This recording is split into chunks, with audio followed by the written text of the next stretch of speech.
The Kethera observation deck had 17 windows, and Darien stood at none of them. He sat in the corner instead, spine curved, forearms resting on his knees, eyes fixed on the floor. He had not spoken in 4 days. He had not eaten in 2. He drank water when Naira placed it within reach, but he did not acknowledge her when she did. Naira logged his behavior every 6 hours as protocol required. Human, non-responsive. Breathing regular. Pupillary response normal. No external injury detected. She wrote those words and felt, for the first time in her 11 years of service, that her training had prepared her for nothing at all. The Kethera had found the colony ship drifting 3 parsecs outside the Veth corridor. Engines cold, life support running on reserve power, navigation locked on a course to nowhere in particular. They had expected cargo. They had expected survivors. What they found was one human, sitting in the same position he sat in now, in a room where 43 others had died. Not from violence, not from structural failure, from a pathogen. Slow, invisible, and systematic. Darien had watched all of them go, one by one, some over days, some over hours. He had documented each death in the ship's log with flat, precise language, name, time, final vitals, whatever comfort he had been able to offer. The log spanned 31 entries. The last entry was his own name, written at the top of an otherwise blank page, the timestamp frozen at the moment he had decided he probably wasn't going to die after all. Naira had read that log once. She had not read it again. On the 5th day, she tried a different approach. She did not bring medical instruments. She did not run diagnostics. She simply sat down on the floor across from him, at the distance her training suggested was non-threatening, and she said nothing. Darien looked up after 11 minutes. He did not look surprised to see her there. He looked, Naira thought, like a person who had passed through surprise and kept walking until surprise was no longer visible behind him.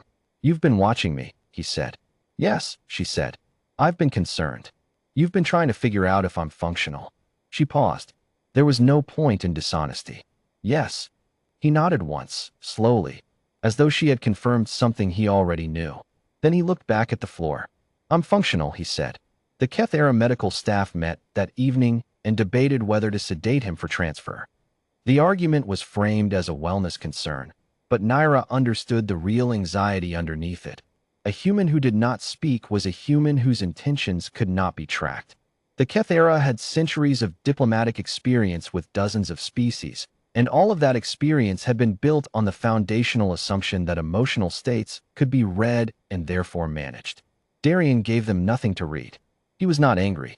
He was not grieving in any way they recognized. He was not afraid or broken or volatile. He simply sat and breathed and looked at the floor and said nothing, and that silence pressed against their understanding of consciousness like a hand pressed against glass. Naira argued against sedation. She was not entirely sure why. Something in the way he had said "I'm functional," not "I'm fine," not "I'm okay," but functional, told her that he was telling the truth with a precision that most species would not bother to achieve. She won the argument. She was not sure that was the right outcome. On the 7th day, Darien stood up. He walked to the observation window and looked out at the star field for a long time. Naira watched him from the corridor, door open, not pretending she wasn't there. He had stopped pretending not to notice her 2 days ago. "Where are we going?" he asked. "Veth Station," she said. "There will be a formal inquiry into the colony ship's circumstances. After that, repatriation to Earth if you choose." "If I choose," he repeated. "Yes." He was quiet again. Not the same quiet as before. This one had edges. It was pointed somewhere. "What happened to the ship?" he asked. "It is being held pending investigation. The pathogen has been contained. Our xenobiologists believe it originated from an unmapped body in the Cellari band, possibly introduced during a supply transfer at Veth Station's outer dock." Darien said nothing. "The inquiry will examine how the contamination occurred," Naira continued. "There are likely administrative. Who approved the supply transfer?" Naira stopped. "The docking authority at Veth Station outer dock," she said carefully. "Under emergency expedience protocols. The transfer was not subject to standard biological screening." "Emergency expedience protocols," Darien said. "Meaning someone was in a hurry.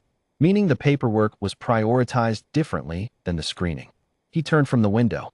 He looked at Naira with an expression she had never seen on a human face before and could not name. Not anger, not cold calculation, but something underneath both of those things. Something that had been decided. Who sits on the inquiry board, he said. 3 Kethera judicial delegates, 1 Veth station representative, and a Cellari scientific observer. And what does the inquiry have the authority to do? It can recommend. Not recommend, Darian said quietly. Do. What can it do? Naira understood the distinction he was drawing. She answered honestly. In practice, very little. Administrative review. Protocol reform. Possible suspension of expedience allowances pending new guidelines. The silence that followed was different from all the silences before it. Darian nodded once, slowly, in the way a person nods when they are filing information rather than responding to it. Then he turned back to the window. That's fine, he said. I'll go to the inquiry. Naira filed her behavioral report that night and stared at it for a long time before submitting. She had written, human, responsive, verbal, engaged, cooperating with transfer. All of it was accurate. None of it captured what she had seen in his face at the window.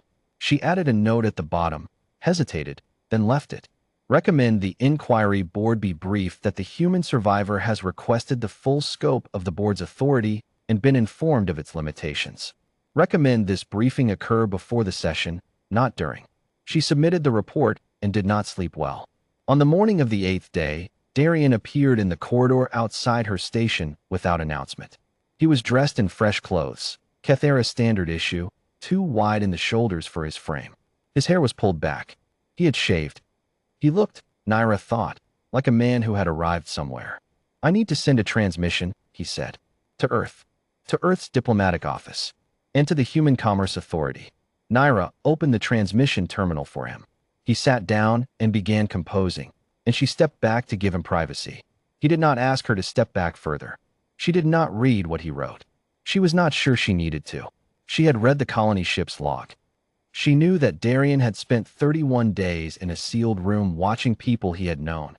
People whose names he had logged with precision, whose final moments he had documented without sentiment, disappear one after another while the universe continued without interruption. She knew that he had sat in that room after the last of them died, and written his own name at the top of a blank page, and waited. She knew what a person looked like when they had passed the outer edge of grief and come out on the other side with something colder and more patient. She had thought, in those early days of his silence, that Darian was shutting down. She understood now that he had been very still in the way that a calculation is still, not empty, not absent, but running, processing, arriving at something with perfect and unhurried precision. He finished the transmission and stood. Thank you, he said. Of course, Naira said. He walked back toward his quarters. At the corridor junction, he stopped without turning around. Naira, he said. Yes. The pause before his answer was exactly as long as it needed to be. You're the only reason I didn't do this from the colony ship. He rounded the corner and was gone. Naira stood at the transmission terminal for a long time. She looked at the sent record. 2 recipients, both flagged diplomatic priority. Contents encrypted under human treaty protocols she did not have clearance to read. She thought about what the inquiry board would face in 4 days. She thought about the 43 names in the ship's log.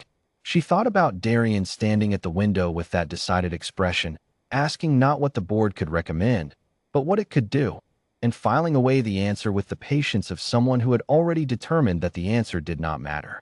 She closed the terminal. She went to find the ship's captain and told him, quietly, that the inquiry board's legal counsel might want additional preparation time. The captain looked at her. How much time, he said. Naira considered the 8 days of silence she had sat across from, the transmission she had not read, the expression she could not name. All of it, she said. Whatever they have.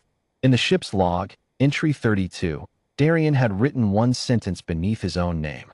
Pending.